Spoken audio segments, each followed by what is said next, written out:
oduševljena sam, jako mi se sve svidjelo. Sam pristup učenicima, ta prezentacija bilo je jako interesantno, a vidjeli smo stvarno puno stvari koje do sad nismo imali prilike vidjeti. Mi u principu u školi nemamo mogućnosti se s tim susresti. Ono što su učenici danas mogli dobiti je na nivou najnovijih nekakvih kliničkih smjernica koje danas postoje, jel? I na neki način su privilegirani da mogu tome svjedočiti.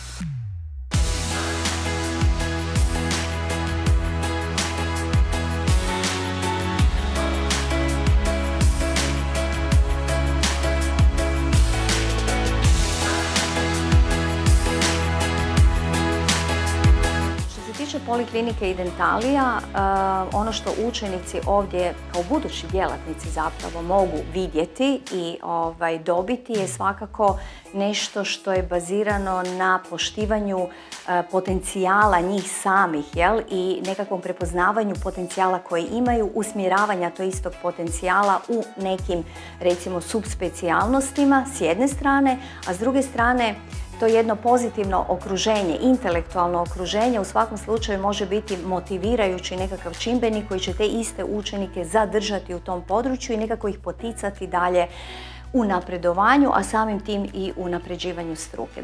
Cijela poliklinika, laboratorij vam je prekrasan i stvarno mislim da nema nikog ko ne bi poželio raditi na takvom mjestu. Najviše mi se svidio laboratorij i sam taj proces rada u digitalnom smislu, kako od same slike dođe do završnog proizvoda u svega 2 sata aktivnog rada.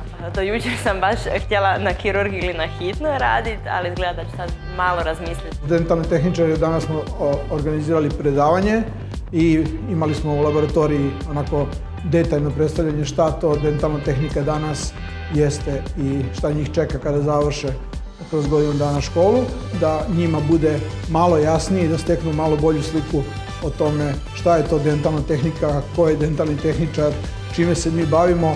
Naša laboratorija postaje prosto nekako mjesto na koje će ti mladi ljudi želeti da nastave svoj profesionalni rad.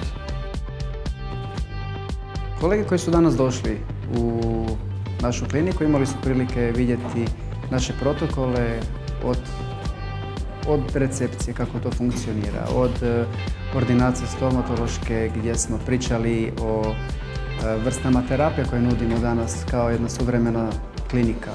Imali su prilike vidjeti i laboratorij, razgovarati s kolegama, razgovarati međusobno, postaviti milijun pitanja, saznati sve što ih zanima i evo, podijeliti s nama iskustvo što je nama isto bilo jako drago i obogatilo nas sigurno za jedno iskustvo.